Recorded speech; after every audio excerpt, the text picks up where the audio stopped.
धर्मो रक्षति रक्षितः।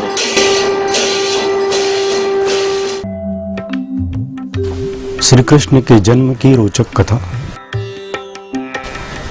द्वापर युग में भोजवंशी राजा उग्रसेन का मथुरा में राज्य था। उसके अत्याचारी पुत्र कंस ने उसे गद्दी से उतार दिया और स्वयं मथुरा का राजा बन बैठा। कंस की एक बहन देवकी थी, जिसका विवाह वसुदेव नामक यदुवंशी राजा से हुआ था। कंस अपनी बहन से बहुत प्यार करता था। एक समय कंस अपनी बहन देवकी को उसकी ससुराल पहुंचाने जा रहा था। रास्ते में आकाशवाणी हुई, हे कंस, जिस देवकी को तू बड़े प्रेम से ले जा रहा है, इसी के गर्भ से उत्पन्न 8वां बालक तेरा वध करेगा। यह सुनकर कंस वसुदेव को मारने के लिए दौड़ा। तब देवकी ने उससे विनय पूर्वक कहा, मेरे गर्भ से जो संतान होगी उसे मैं तुम्हारे सामने ला दूंगी।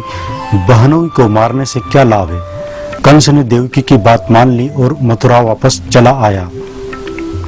तब एक दिन नारद मुनि प्रकट हुए और उन्होंने कंस के मन में भ्रम पैदा कर दिया। उन्होंने कहा कि तुझे कैसे पता चलेगा कि तेरे सामने जो पुत्र लाया गया है वह 8वां ही है। हे कंस, यह जरूरी नहीं कि देवकी का 8वां पुत्र ही तेरा वध करेगा।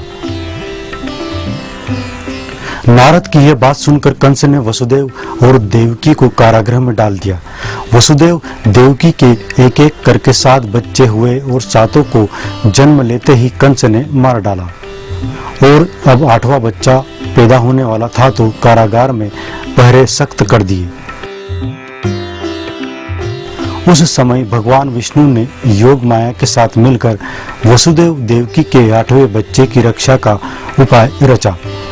जिस रात वसुदेव देवकी को पुत्र पैदा हुआ, उसी समय संयोग से यशोदा के गर्भ से एक कन्या का जन्म हुआ, जो और कुछ नहीं सिर्फ माया थी। वसुदेव देवकी के पुत्र ने अचानक चतुर्भुज भगवान विष्णु का रूप धारण कर लिया और फिर कहा, मैं पुनः शिशु का रूप धारण कर लेता हूँ और तुम मुझे इसी समय अपने मित्र नंद जी के घर छोड़ आओ और उनके यहाँ जो कन्या जन्मी है उसे लाकर कंस के हवाले कर दो। तुम चिंता न करो, पहरेदार सो जाएंगे, कारागृह के फाटक खुल जाएंगे और यमुना तुमको पार जाने का मार्ग दे देगी।